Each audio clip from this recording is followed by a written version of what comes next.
We've been here way before now. No, the story doesn't change.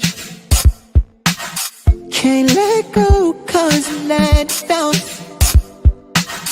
I just started to the game. Thought I was more than your homie, more than your homie, no. Thought I was more than your homie, more than your homie, no. Now I don't understand you. How you love to cry, right? Hey, yeah, that song gets better and better to me as I hear it more. Like the first time Will Wildfire played that for us, I was like, okay, that's cool, but and then I listened to it. All first listens. I mean, I rock with Will, but shout out to Will Wildfire. We might need to have him on. But welcome to another after show, the Lesbian Homie 4, episode 3. Jah, how you feeling? You want to introduce the people on the panel today? Of course, introducing Sister Nilla All In. Hey now. Y'all don't know her name yet. Y'all learn her name in next episode. But she is the last scene, the cliffhanger of the episode 3. She's the young lady in the shower, minding her own business, just trying to get clean. You know what I'm saying? And then she but she's like a little, was it Little Red Riding Hood? Or somebody else's bed, something like the master bathroom. Or she's out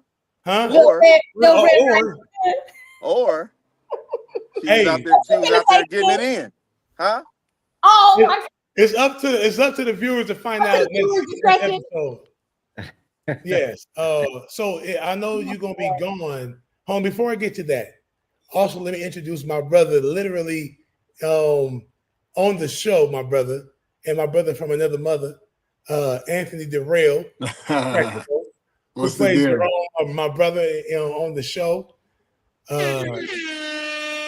Yes. What was that? There it is. I forgot to tell her sounds too. I just realized I got my sounds I back. was like, where my little pom pom pom? Introducing Nilla All In. There it is. There it is. Lick 'em shops, big up. Big up. Yeah. And of course, the writer of this episode, the writer of episode 3, my brother Ken Edwin. You know what I'm saying?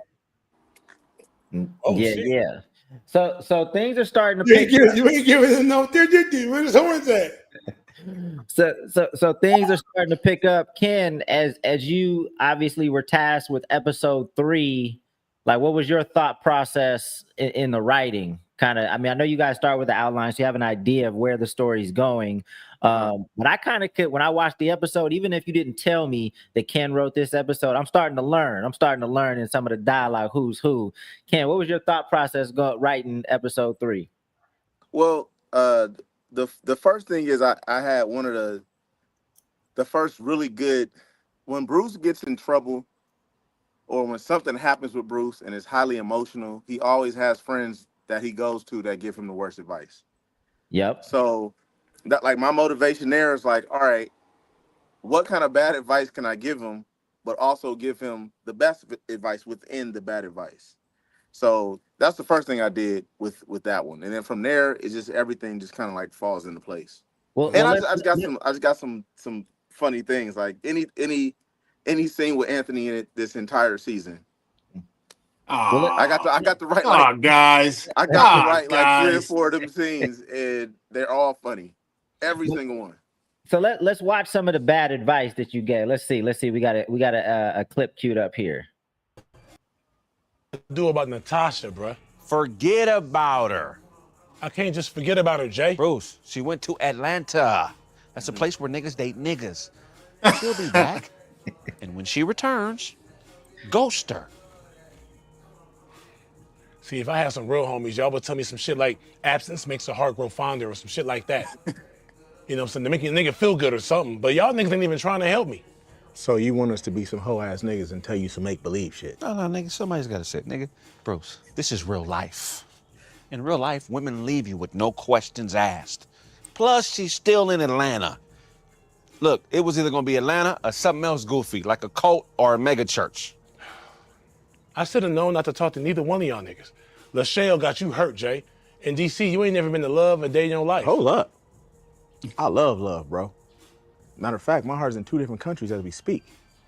I'm just mad she didn't talk to me about it first. Why would she? I mean, what she gotta talk to you about? You ain't her man. Nigga, it was unspoken, man. She know what the deal was. We was getting there. Ain't she the one that you called Reese while you was digging around? Damn. Bad advice indeed. Hey, It's good advice though. so look, here's the thing. In episode 3, we wanted to, for one, introduce some more characters, even though I got way too many characters for the lesbian homie world. But when we sat down to outline this before we picked before we chose which episodes either of us was gonna write, we was like, okay, I want to throw a nice little wrench into the story of Nadia and Rob.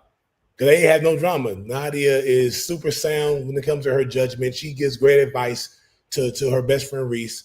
And her brother, and Reese's brother, Rob, is done playing the streets. He's done playing in the streets. And he's really for Nadia. This season, we was like, bro, we got to, if you're going to bring them back, you got to have drama. Unfortunately, that's how life works. And no point in talking about a happy, perfect relationship. So we got to figure out what could happen for Rob and Nadia that makes sense. And I was like, oh, a blast from the past. Because Rob, he used to be a baller. He used to be a guy that had all the girls and the hoop dreams, and he played pro ball and stuff like that. Maybe a girl from his past pops up to threaten their relationship. Yeah. And so the Ken took that and ran with it. And Siobhan, aka Nilla, all in. I was like, I got the perfect girlfriend. If she got time, because she might be in Tibet somewhere or Tokyo. You know what I mean? So if she got time and she rocking with the script, she can play Siobhan.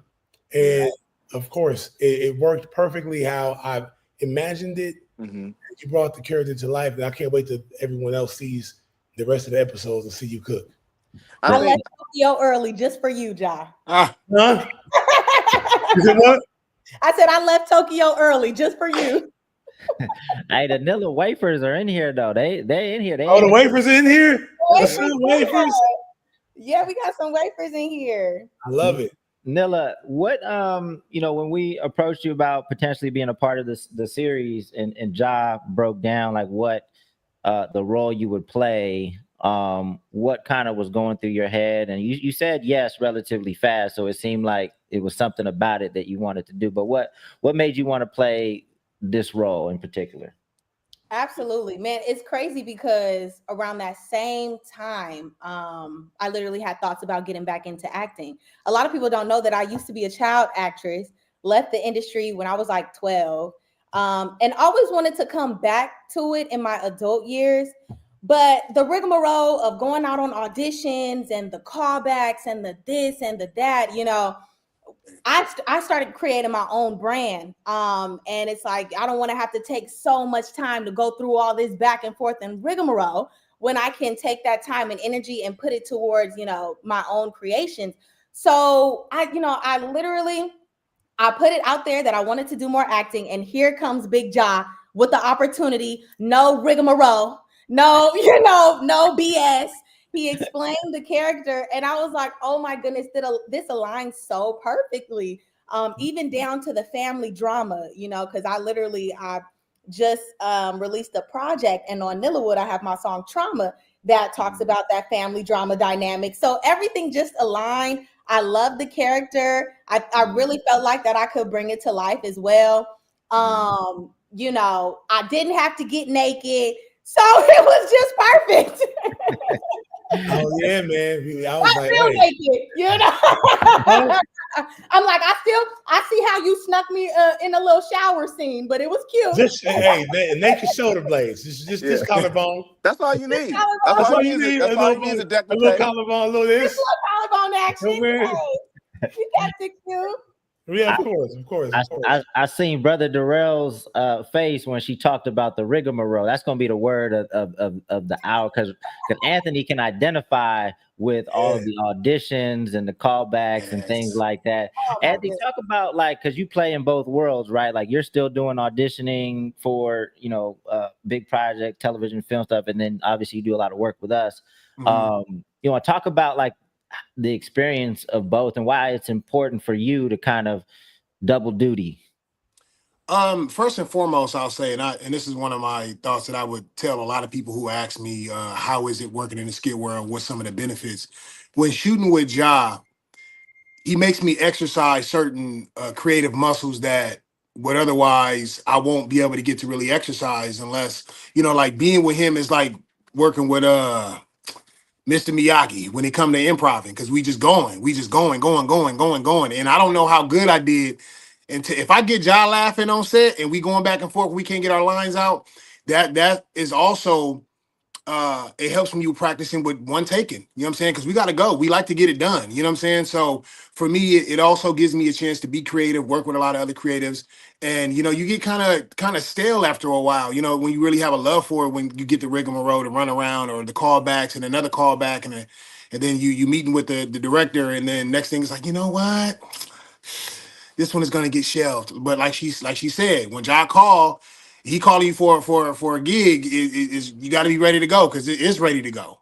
So I feel like amongst other things, it gives you the opportunity to create in a space to where you feel like your creativity matters and you have the freedom to do so. He allows you to be creative and allows you to be yourself and add little different things. And he's always asking what you're okay with and what you want to do versus just saying, do this and this is what the role is. So it's a lot of different layers, man. I could talk all day about the benefits of it, but at the end of the day, it's constant practice and I just love it. So yeah. I want to say this. Go ahead. Do your thing, Anthony is one of the hardest working dudes I know. Oh, full time. He got a full-time job. Yeah.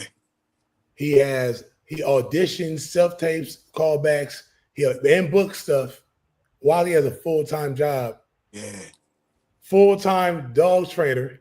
Hey, he got a pit bull that is the most respectful and trained animal I've met since his last pit bull. Rest in peace. Yeah. You know what I'm saying? Baby, yeah. And he does music. His music is fire as hell. He puts out work. He got an album out, and he comes and pulls up to play Jerome, my brother, who was a character I had to find a way to bring you into this world. And I was like, man, we talk in season 3. There's a conversation I have with my younger sister about our other 2 siblings, Vanessa and Jerome. So we don't know who they are. We just know that I have 3 siblings, 2 sisters and a brother. And I was like, man, I'm about to bring Anthony as my brother. And the reason why we don't see him until season 4 because he's a truck driver. And then we reveal later on in this season that I was a truck driver too. And I'm on leave. I've been on leave for a year and some change. Hence, Bruce don't have a job, but he does. He's a truck driver, but he's been on leave. And my brother Jerome is currently a truck driver, so he's never really around. So when he is around, he comes to his big bro's house and we have a conversation and we catch up. And that's the conversation we got about him finding out I was messing with Burroughs. You know what I'm saying? And so I love when we sit there at the table, me, Ken, Dean, and Jada Fade, and talk about season 4 and then putting it to paper and then putting it to screen and then showing it out now. I love and I'm happy with how it came out. The same vision I had in my head is what I see on that couch. When I look at Nilla's character, Siobhan, I think it's a perfect addition to this season. And in episode 3, if we wanted to introduce those 2 characters at least, and we did that. So question, and before I ask the next question, just to let people know that are watching this, if you have a question for the cast here, just put it in the comment section. We'll try to get to as many questions as possible. But as you guys are writing these episodes, do you already know who the cast is, or do people that are cast late, do you sometimes go back and rewrite some stuff because maybe that actor has certain chops or a certain ability? You didn't know that person was going to play that role when you initially penned it, or did you pen it with people in mind, like from the jump? That's a good question. A little bit of both. Right. A little bit of both. Sometimes we have. Sorry. We can hear you. We can hear. We got you. We Yeah, can we hear can you. hear you. You good? We can still hear you. You could just. So a motorcycle club rolled by.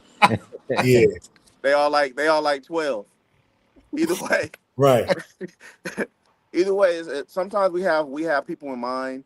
Other times when there's like a new character, like we knew Anthony was gonna be the brother.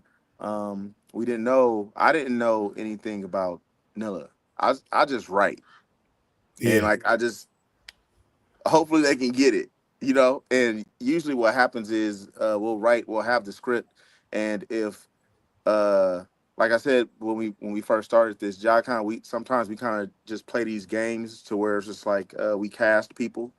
And it's like in the perfect world we can get this person. In the perfect world we can get this person. So whenever it comes to tackling writing, we just put our best foot forward. And then if we have to change something, we'll change. We're usually taking stuff out when it comes to like if somebody can't do something.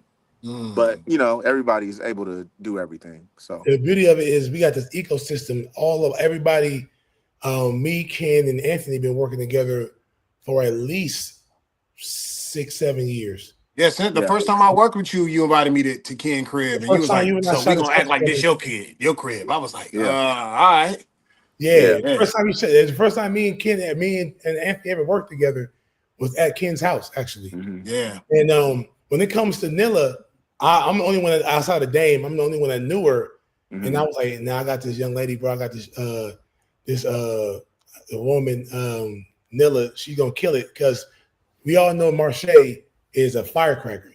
As a person and as an actor, she can go. Like she can ad lib, she's quick, she got attitude, she got sass.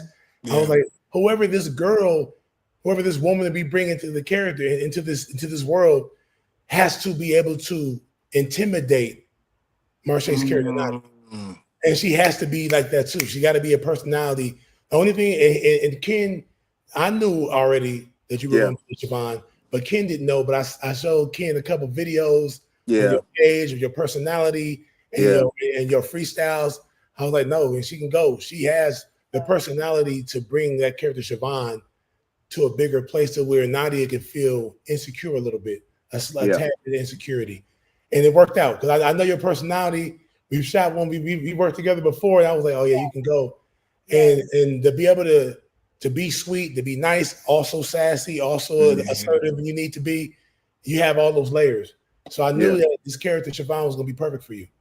And that's a better way to put it too. It's like if somebody can't do something, we'll know before. Yeah.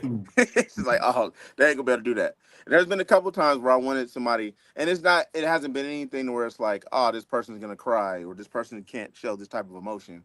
It's usually certain like words or one of the things I feel like I think I wanted somebody to say something like Rick James once. And they was like, nah.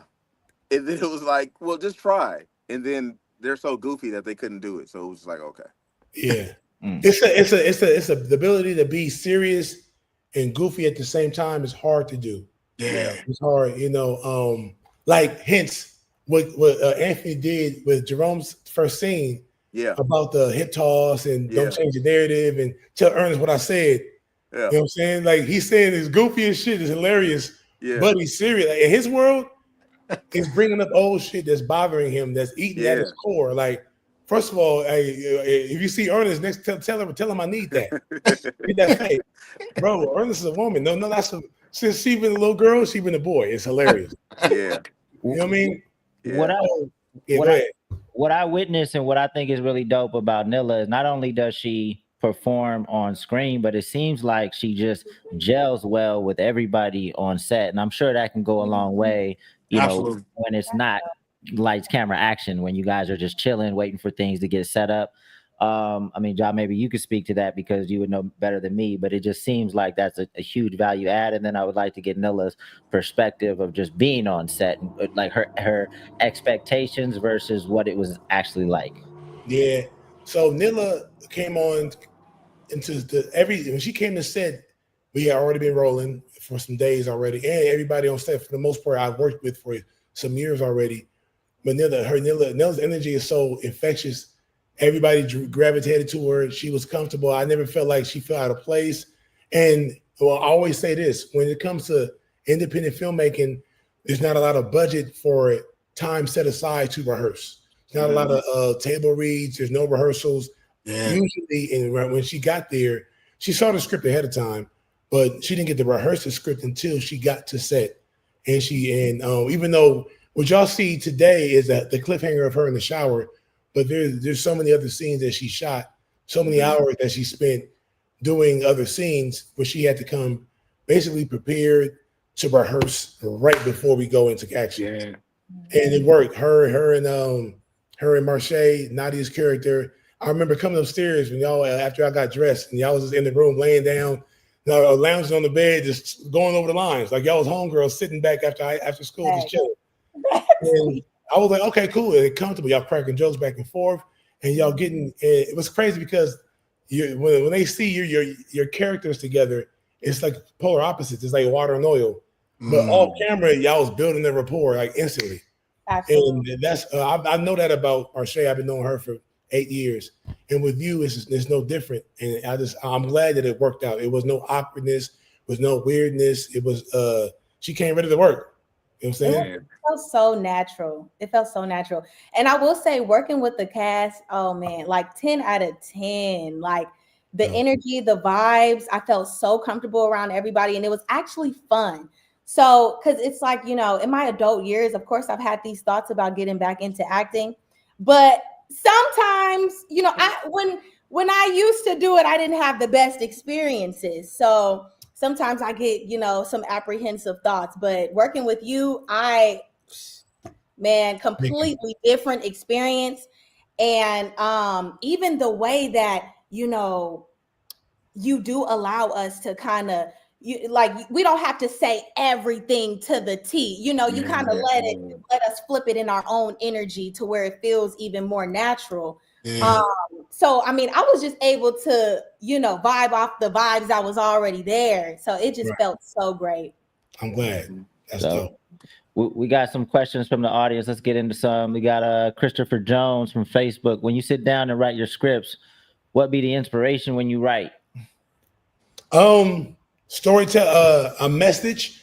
I don't know if y'all go back. Obviously, it's funny. It's funny dialogue. It's pretty women. It's goofy dudes saying the craziest things. But a lot of times, there's always an undertone of story behind family, dealing with people. Even Siobhan's character, you guys will learn that she has a story.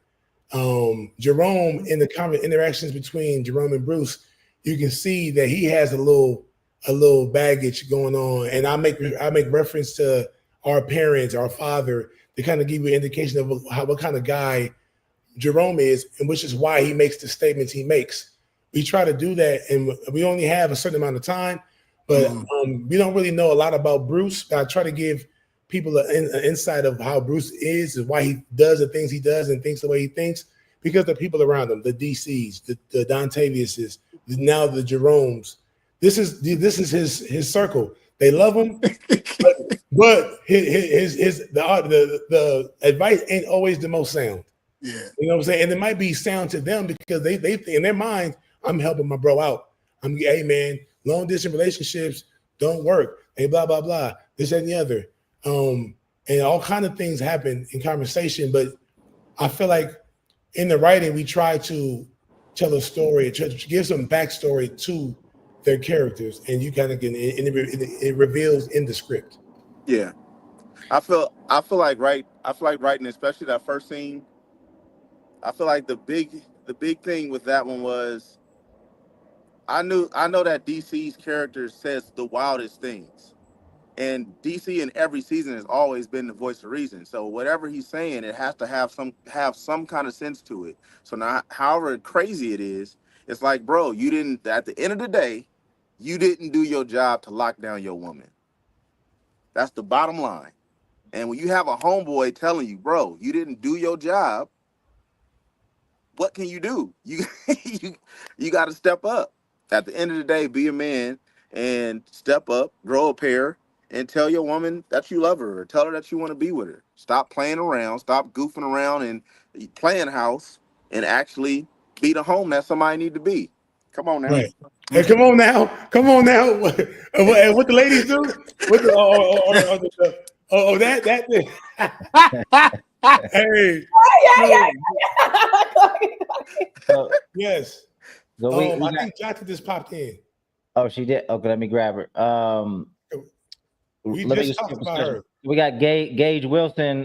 We kind of answered this question that we don't really do table reads like that, but I want to toss this to Anthony to just give people, because there's people watching that want to do acting, that want to kind of do what you guys are doing and do films. Like, what was your preparation like for this role or any role that might be able to help somebody, whether they have the role or go into an audition? Well, if I'm doing a role for like a TV show, the number one thing I want to do is go watch that show, even if I've already watched it.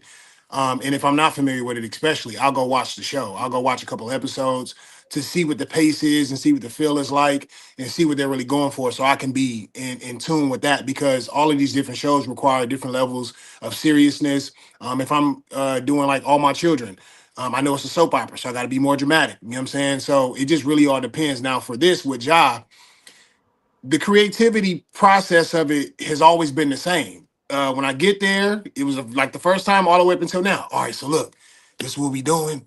This is this what you wearing. This is this, and then I say this and you say this, and then we gonna go. And I'm like, all right, and then we lock in and go. So I feel like if I have any questions, he'll always answer those questions. But for the most part, it's more so getting, and even talking with Ken too, because I didn't know I had the role until Ken was like, "Yeah, we've been writing you some stuff.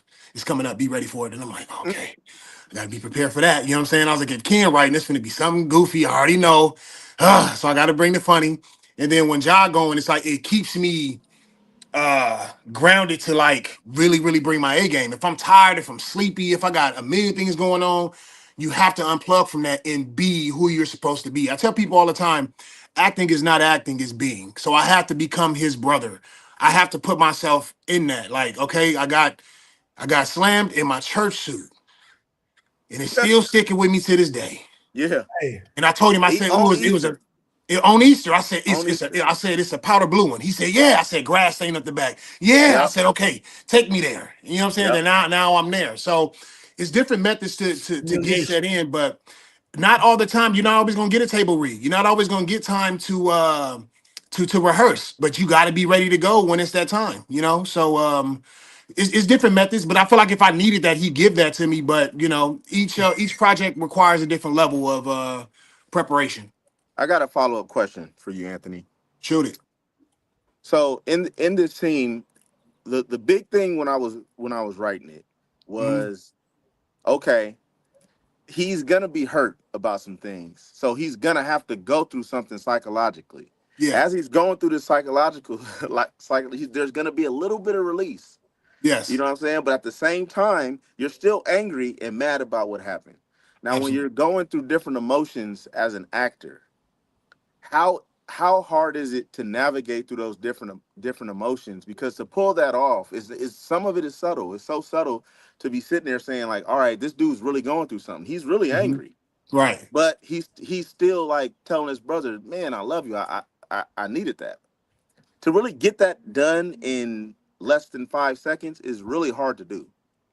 Yeah, but I Oh, mean, when you guys are writing the way you write, because even like Nilla said, it doesn't have to be always spot on. But when you guys Right. are writing, it's typically, like they say, the terminology, art imitates life. So Mm-hmm. even if I didn't ever got hip tossed before, Yeah, I've yeah, seen somebody get hip tossed by a female. So let me yeah, become that guy. You know what I'm saying? How would I really feel? You know what I'm saying?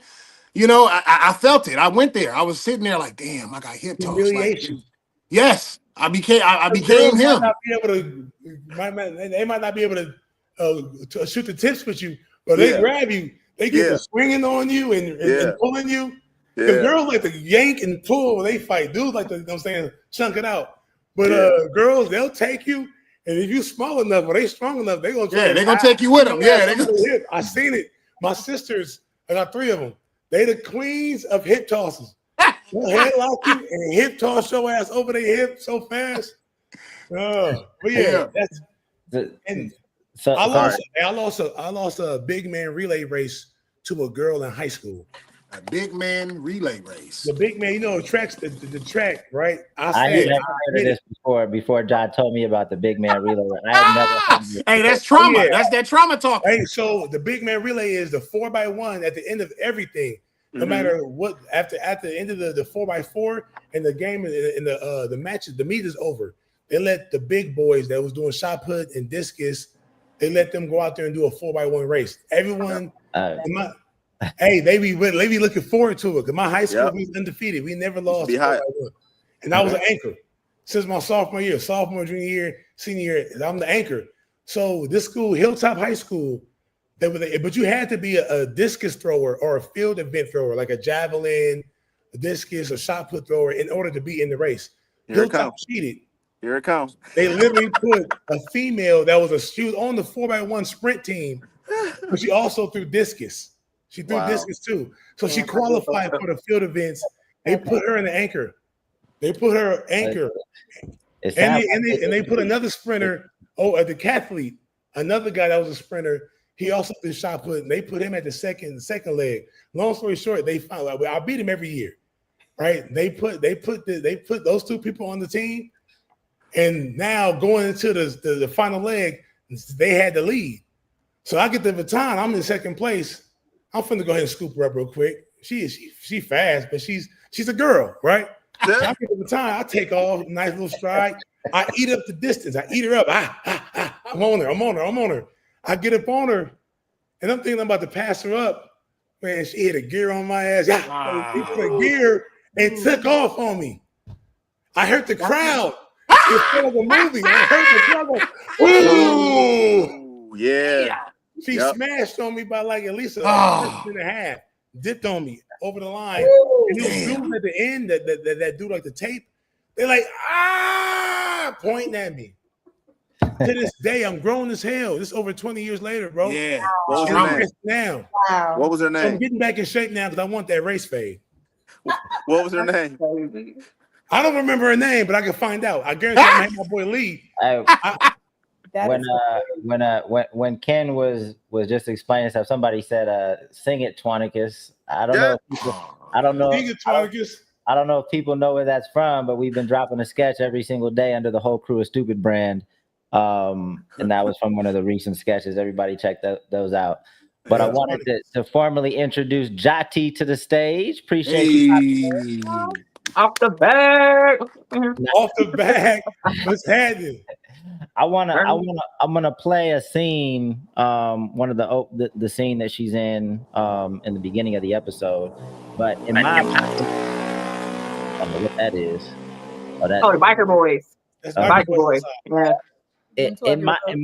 In my opinion, and I don't, I haven't seen a billion things that Jati's been in, but the stuff that I have seen, I think she made like the biggest jump in like acting. In my opinion, I'm not a professional at all, but just as a fan watching, I was like, oh, she's taking this serious. Is this just reps, or are you doing something more formal? I mean, I've acted in other stuff. I just filmed a small part on a Tyler Perry show. I don't know when it's coming out, but I just did it.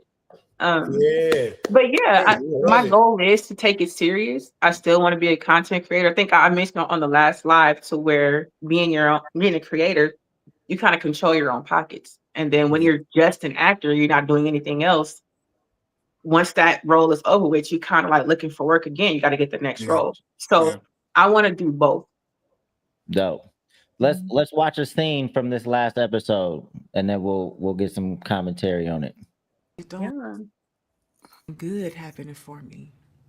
I'm not thrown off by good things happening for you. I just feel blindsided.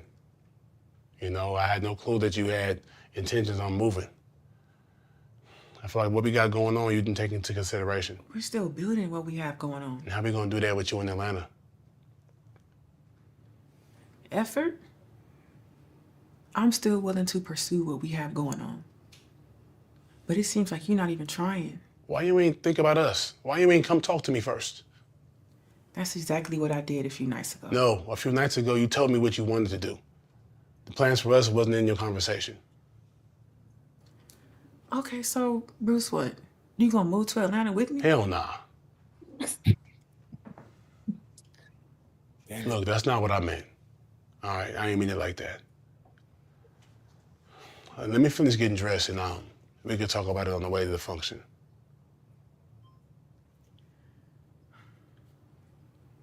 I don't think that's the best thing for me to do right now. Yeah, but the hell nah, hella fast. You better take your time, Jati. God damn it! You better take your time. Hey, you know what's crazy? Y'all know that's hard for me. I be talking hella fast. Like, Yeah. Hey, we here to push the limits. We here to push the limits. Yeah. You got me slowing my speech down. Like, Yeah. it worked out. It worked out. Yeah, nah, you did great. Girl, the face card, T. Oh, Thank you. No hair. The ponies is my signature. The hair, everything. I love them two ponies, and I put them on. I mean, business. I mean, business ponies. The business was stood up with the ponies. That was dope, and Candy, you did your shit with that one, brother. Yeah. I know we in the writers' room we discussed my favorite movie, my favorite romance probably is Love Jones. And I think it's one of the most relatable movies you can watch, whether you black, white, Asian, whatever. It's just you're a young person in heavy and don't know how to express yourself or don't know when to express yourself. There's a scene where she talks about going to New York, and he played it off like everything was cool. And that was probably the beginning of the end for them at that particular time. He didn't express himself. He didn't tell her how he really felt. And I was like, hey, Ken, we got to figure out a way that Bruce is going to express. He's not going to really express himself when she tells him, but she can read on his face. She can read his energy that he's not happy. Yeah. And then we're not going to do exactly what Darius Lovechild did in Love Jones, but we're going to, like most men do. Most men try to act like they cool with it. Everything is cool. Right. So, and then later on, it comes out in that conversation. And I think, Ken, you did your thing, getting that conversation to where it's at, and hopefully we did it justice with the energy, with the performance. But I wanted to show that Bruce he's been being silly for the last 2-3 seasons. Now this season he's trying to be serious and he can't catch a break. The chick, not necessarily the like of his life, is about to leave the country, leave the state. Yeah. And the like of his life. Like of his life. Keep it 100. You know what I'm saying? Yeah. That's a real thing. You sort of like sometimes, before you start loving somebody, you like them a whole lot. Absolutely. To the point where they talking about leaving to Atlanta and it bothers you. And you can't shrug it off. I love when I like somebody. Huh? I love when I like somebody. Yeah. I like it real bad. So go ahead. Go ahead. Nilla, I think we asked folks last week, like if the long distance, have you ever been in a long distance relationship? No, that's not something you would entertain? Absolutely not. No.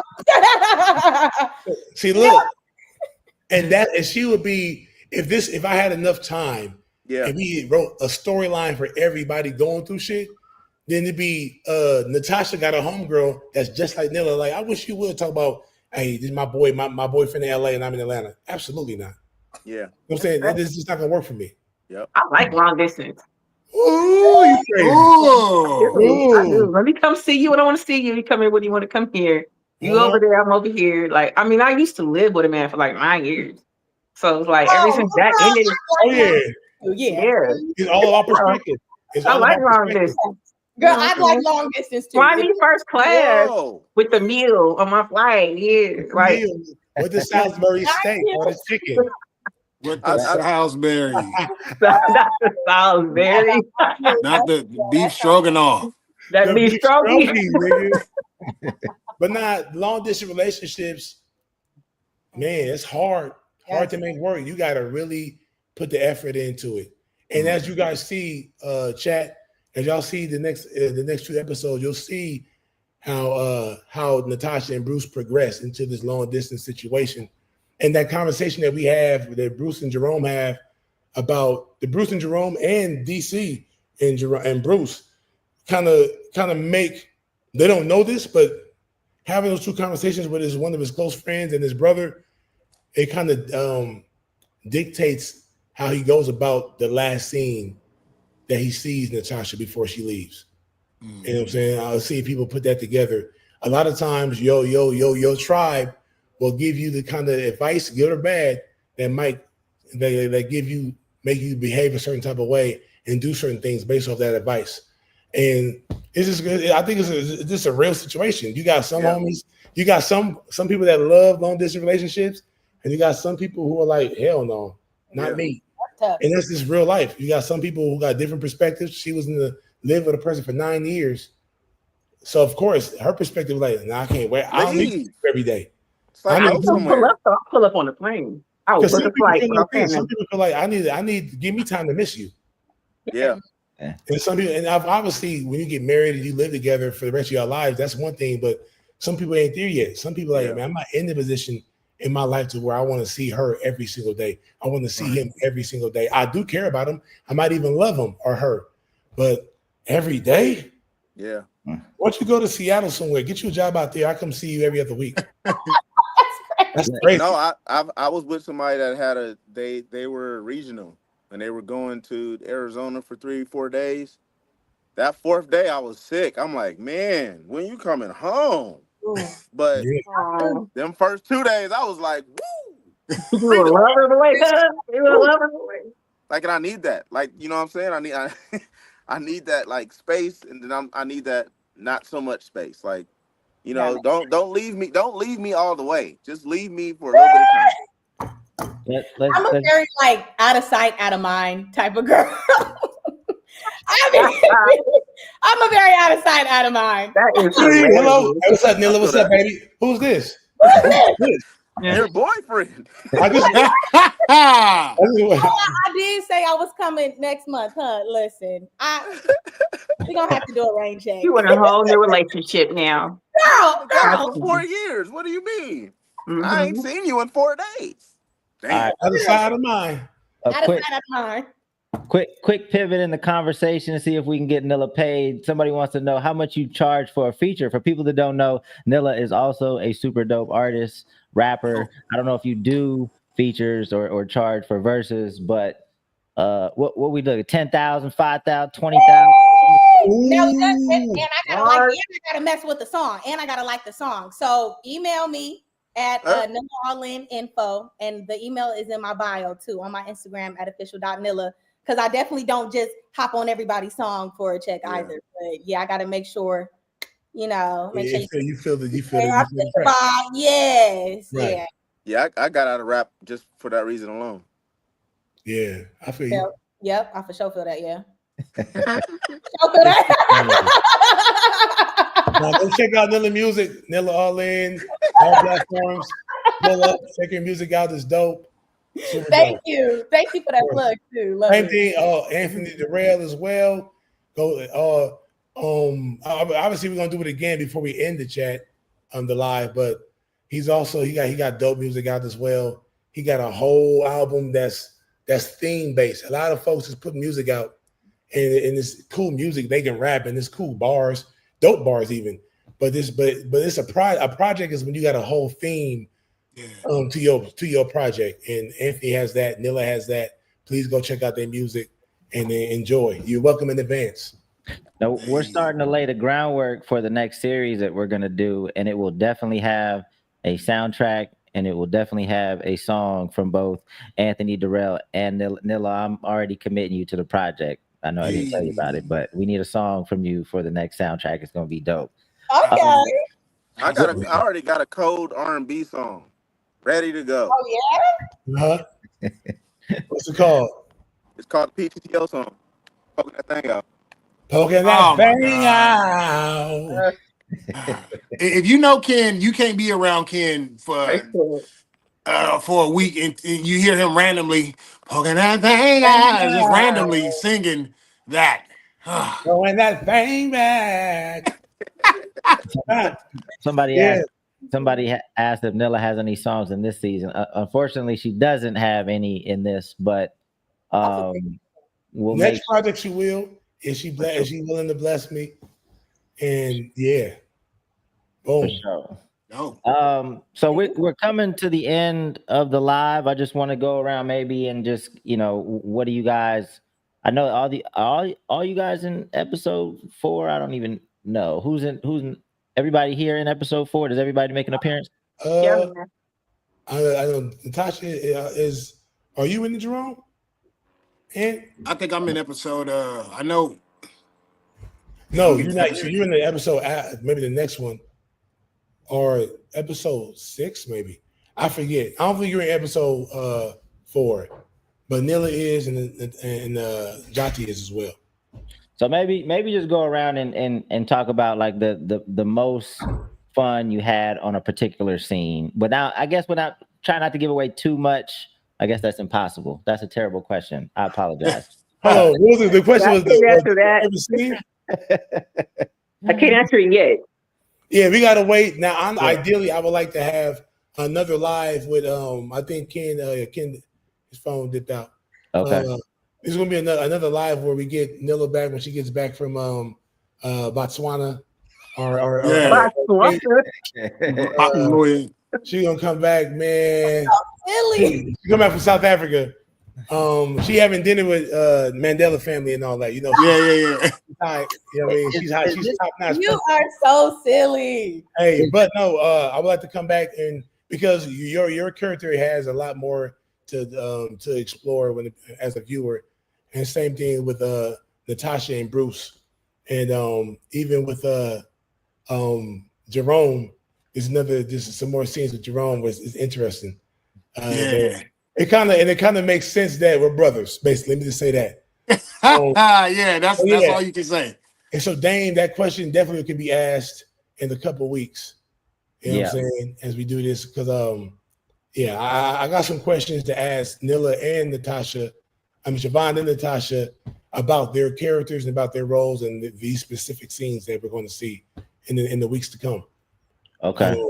Because sometimes as actors, we pull from personal experiences and or someone else that we know closely and their experiences that we pull into a performance. And I got questions about how you guys prepare for these particular scenes. So, Hell yeah. well, let me just end it by letting people know that if you want to jump ahead and watch the entire thing, you can go to BiggJah.com and purchase the entire season. If you prefer to watch the episodes weekly, you could do so every Tuesday at 6 p.m. PST. The season definitely gets more intense as the episodes go. So, tap in with us. Everybody's Instagram. Oh, wait, hold on. My bad. We got Jeff in the waiting room. We got Jeff in the waiting room? Yeah. Where? I don't see. I only saw one row of folks on it. My bad. He backstage. You see him? He's not. There's nobody else in here right now. My bad. I didn't. I wasn't even. I was looking at so many different. I didn't anticipate Jeff coming through. Can we just have him on next week? Yeah. Okay. My bad, Jeff. If you're watching, Jeff. He plays Marquez. He plays DC's brother. And he was in the scene where all the DC, Marquez, Zola, and Coy were in there trying to get Bruce to liven up and be part of the crew. The night, the day party, the house party, the get together we were all had. Jeff is in that character. He's in that scene. When you didn't want to sing. Well, I didn't want to sing. No one didn't want to. Yep. No. Yeah. So I'm gonna hit Jeff afterwards. My bad, Jeff. Well, yep, I'm gonna call him afterwards.